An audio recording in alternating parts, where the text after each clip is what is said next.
अस्सलाम वालेकुम YouTube family, कैसे आप सब लोग। उम्मीद करती हूँ सब ठीक ठाक खैरियत से और खुश होंगे। और जी इससे पहले भी मैंने आपके साथ एक कुकीज़ की रेसिपी शेयर की थी जिसको आप लोगों ने बहुत पसंद किया, उसके लिए आप सबका बहुत बहुत शुक्रिया। और आज भी मैं आपके साथ एक कुकीज़ की रेसिपी शेयर करूँगी। बहुत डिफरेंट वे में इसको बनाएंगे।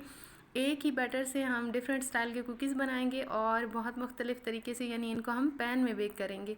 तो चलिए जी इसको स्टार्ट करते हैं। और इसके लिए मैंने सबसे पहले 1 कप यानी 200 ग्राम मैंने कास्टर शुगर लिया है। घर में चीनी लेके उसको मैंने पीस लिया था, वो चीनी ली है। और साथ में 1 कप मैंने इसमें घी ऐड किया, ठीक है। बनास्पति घी या देसी घी जो भी आप लेना चाहें, दोनों को इतने अच्छे से मिक्स करेंगे कि ये क्रीमी फॉर्म में आ जाए। आप इसका टेक्सचर देख सकते हैं, बिल्कुल क्रीम बन चुकी है, ठीक है। इतना मैंने इसको मिक्स किया है। और इसके बाद मैं इसमें 1 बाई 1 2 अंडे डालूँगी। और अंडे डालने के बाद भी इसको इतना अच्छे से हमने बीट करना है ना कि ये बिल्कुल वेल कंबाइंड हो जाए सारे। वीडियो को काइंडली फुल वॉच करिएगा ताकि आपसे कोई भी स्टेप मिस ना हो।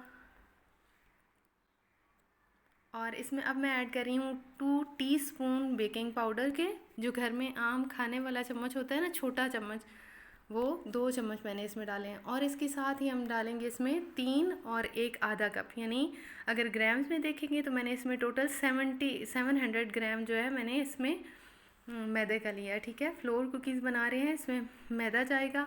और अगर ये कुकीज़ आप सेम व्हीट फ्लोर के साथ बनाना चाहते हैं तो उससे भी ये बहुत अच्छे बनते हैं, आप उसमें भी ट्राई कर सकते हैं, ठीक है। अगर किसी वजह से आप ये नहीं यूज़ करना चाहते ना तो आप उसमें भी बना सकते हैं।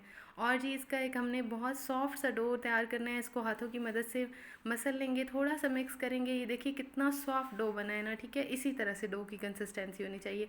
अभी हम इसको 2 पार्ट में डिवाइड करेंगे। एक पार्ट थोड़ा सा बड़ा रखेंगे और एक छोटा करेंगे, ठीक है। छोटे को अलग वाले बोल में ट्रांसफ़र करेंगे और इसमें हम डालेंगे 2 टीस्पून, यानी छोटा चम्मच जो होता है वो 2 हमने डालने हैं कोको पाउडर के, ठीक है। डार्क कोको पाउडर लेना चाहें या जो भी आपके पास हो। मेरे पास डार्क कोको पाउडर है, मैं ये यूज़ कर रही हूँ। ये चॉकलेट फ्लेवर बनाने के लिए, ठीक है।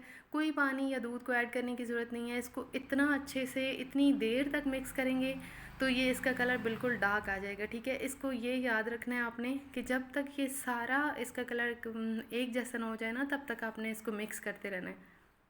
इसमें किसी दूध पानी की ज़रूरत नहीं पड़ती, ये जस्ट हाथों की मदद से हम इसको मिक्स करके और इसको बिल्कुल अच्छे से हम इसका बैटर बना सकते हैं। ये देखिए इसका कलर बिल्कुल ब्लैक हो चुका है।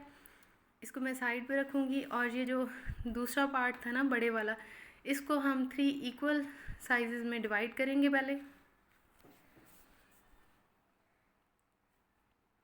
और इसको भी हमने 3 डिफरेंट फ्लेवर बनाने हैं, ठीक है।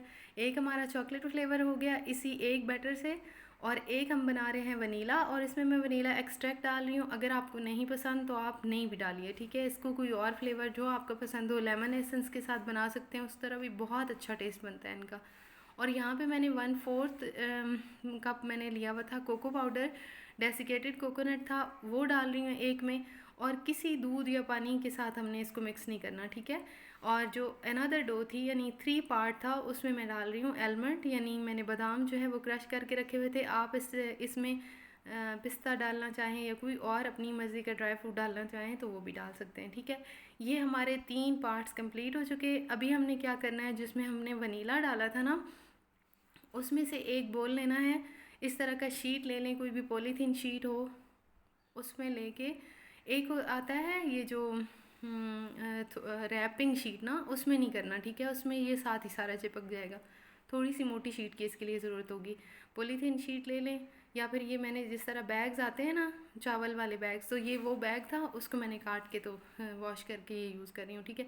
इसका ऐसे स्क्वायर पीस बना लेंगे और इसके ऊपर चॉकलेट फ्लेवर में रखेंगे और उसको भी अच्छे से हमने इसको रोल कर लेना है। और यहाँ पे एक काम आप लोगों के करने का है, वो ये है कि काइंडली आपको मेरी वीडियोस पसंद आती हैं तो मेरे चैनल को ज़रूर सब्सक्राइब करें। मुझे बहुत खुशी होगी कि आप लोग मेरी फैमिली का हिस्सा बने। और ये बिल्कुल फ्री होता है, जो लाल सब्सक्राइब का बटन आपको दिख रहा है, आप इसको प्रेस करिए, साथ में बेल आइकन को प्रेस कर दें ताकि मेरी हर आने वाली वीडियो का नोटिफिकेशन आपको फ़र्स्ट में मिल सके। और ये देखिए यहाँ पे मैंने इसको अच्छे से रोल कर लिया। अब मैं इसका एक रोल बना रही हूँ, ठीक है। फोल्ड करते जाएंगे इस तरह से, शीट को हटा के फोल्ड करके,